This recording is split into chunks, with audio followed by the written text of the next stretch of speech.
Next up at UFC Vegas 81, we have Jonathan Martinez taking on Adrian Yanez in what should be a banger. Jakey boy, this should be a phenomenal. You're gonna say his name right. He actually asked people politely. Yanez. Yep. Jonathan That's Martinez. an actual thing too. I'm not making that up. No, I know you're not being a dick about it. That's why I'm taking it serious. Right. We have Jonathan Martinez taking on Adrian Yanez. Jonathan Martinez, 18-4 overall, 5-0 in his last 5, riding a 5-fight win streak. He's taking on Adrian Yanez, 16-4 overall, 4-1 in his last 5. He's coming off his first loss in 5 years. This is the biggest line movement on this card. This is some of the biggest line movement I've ever seen in what should be a close fight. Jonathan Martinez opened at plus 250, almost a 3-1 underdog, and now he's the slight favorite. And nothing has happened. There was no scandal, no issue. We didn't see weigh-ins. We don't know why that line movement was so dramatic so quickly. I think it should be somewhere where it is now, but it moved, and it moved quickly. But Jonathan Martinez, very well-rounded guy. He's got technical striking, slick BJJ, a Muay Thai striking style with really nice kicks, and he will use those to control range. He does not go to his wrestling very often, but when he does, he's got some slick submissions that he can snatch up in scrambles that he will create. He is coming off that questionable win, though, over Said Nurmagomedov, where his takedown defense looked good.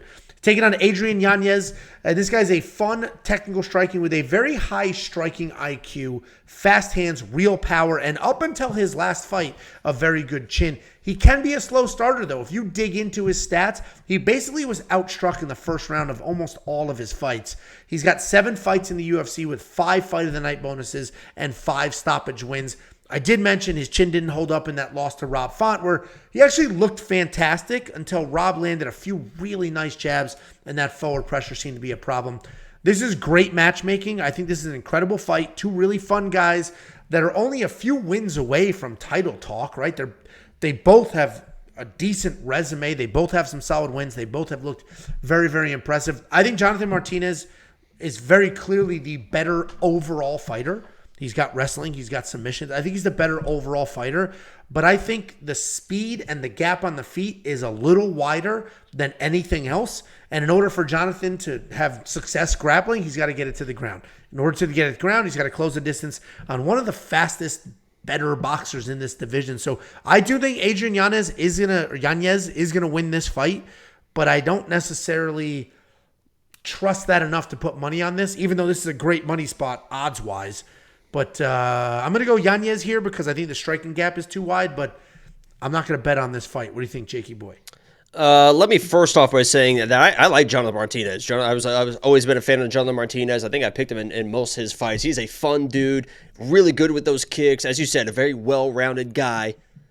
Let me also say that this dude, Adrian Yanez, is my fucking dude, man. This is one of my favorite fighters on the roster. If not, at this point, my favorite fighter on the roster. I will always go to back for this guy. I fucking love Adrian. I have called him the best boxer in the UFC, and I still stand by that even after Rob Font fight. The person that beat Adrian in that Rob Font fight was Adrian. He was starting to have success in that fight, found a couple shots, got a little bit ahead of himself, got a little bit too excited, saw a little bit of red, and he really kind of put himself in that bad position to get knocked out. And if there was ever somebody, we hear fighters talk about all the time, right? They're coming off a loss, they get knocked out, they get finished, and they say, you know what, I'm going to come back even better. I'm going to do this. And a lot of it is just fucking bullshit, right? You see the fighters, they say that, and say blah, blah, blah, yeah, I'm sure. When it comes down to Adrian, I fully believe that. I think one of the best thing that happened to him was that kind of check of his, I don't want to say his ego, but check of the way that he approaches fights, because he is a fighter to me that just fucking loves fighting, man.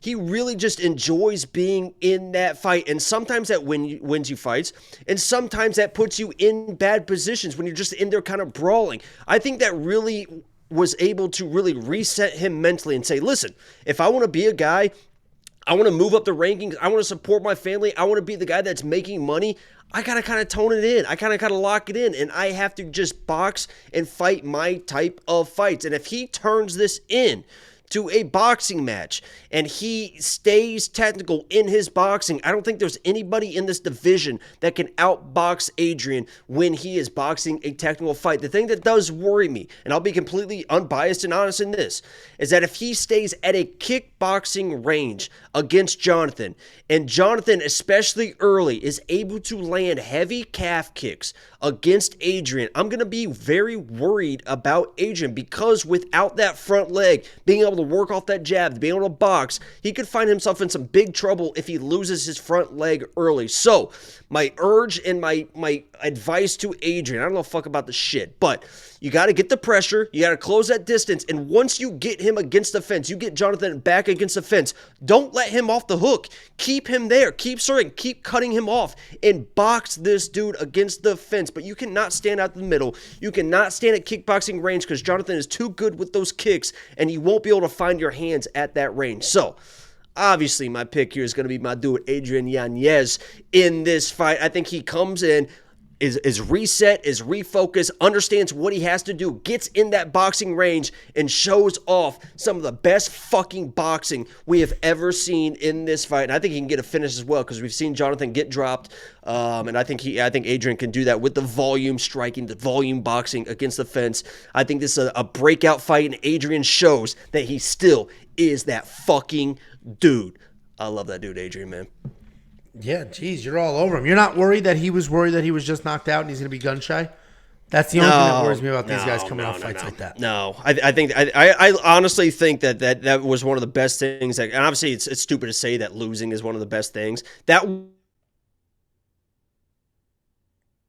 We lost him again. He's saying it's one of the best things that happened to him, because he's going to refocus him, bring him back to reality, and not get overly cocky. Because as you mentioned, he was having a lot of success against, you were saying that it was a good thing because he was having too much success, got too cocky, and he won't make that mistake again. Yeah, I think that mistake was probably going to happen eventually, so it's better to happen when you're a little bit younger. You still work your way up, and I think he's going to be really refocused, and I like the way he's working, what he's saying, and I love Adrian, man. Well, and Rob Font's a respectable loss. I mean, the guy had one. Yeah, and people still one of the better guys. They're making fun of him for what? Well, they're making fun of him because, like, oh, pillow-fisted Rob Font. But I mean, he left himself. I mean, Adrian basically was just like this. Anybody is going to get knocked out in that type of position, you know. Yeah, and Rob Font has put some people. Rob Font started the demise of Marlon Moraes. It's not as if Rob Font's nothing. And his last fight, he just got wrestled to death. Anyway, I don't know why we're talking about Rob Font. Adrian Yanez, both of our picks, $8,200 in DraftKings. This may be a must-have type situation, because I do think that this fight will end by finish. I think the under 2.5 is the minus line there. I think if Jonathan Martinez gets going what he wants to get going, he's going to light up some legs, make something happen. If Adrian Yanez gets going what he wants to get going, I mean, as I mentioned, 5 fight of the night bonuses in the UFC with 5 knockout wins or 5 stoppage wins. So I think you may need to have one of these guys in your lineup. Despite it being a striker versus striker, essentially, should get something, some exposure there. Jonathan's far more than a striker, but Adrian literally has a 100% takedown defense, and I don't think that's going to change in this fight. I wouldn't be surprised. You spend the $8,200? I think I might, honestly. And I wouldn't be surprised if Adrian comes in and tries to mix in a takedown or two, just to kind of close that distance a little bit, really kind of get in the pocket there, and but we'll see. This has all the potential in the world to be fight of the night. That's for sure. I think this is the people's main event, to be honest with you. Oh, this is I mentioned this is great matchmaking. This is a great fight, ton of fun, and frankly, Adrian has that one loss. Outside of that, he's looked phenomenal. Jonathan Martinez, he's what 4-1 or 5-0 in his last 5. He's looked incredible. So these guys aren't but a few wins away from a title shot. And if you want to see the picks, the bets, the detailed data, metrics, the analytics, the optimizer, all of the things, FanDuel content, daily fantasy content, all of the things, WeWantPicks.com, click become a member. It's only $10 a month.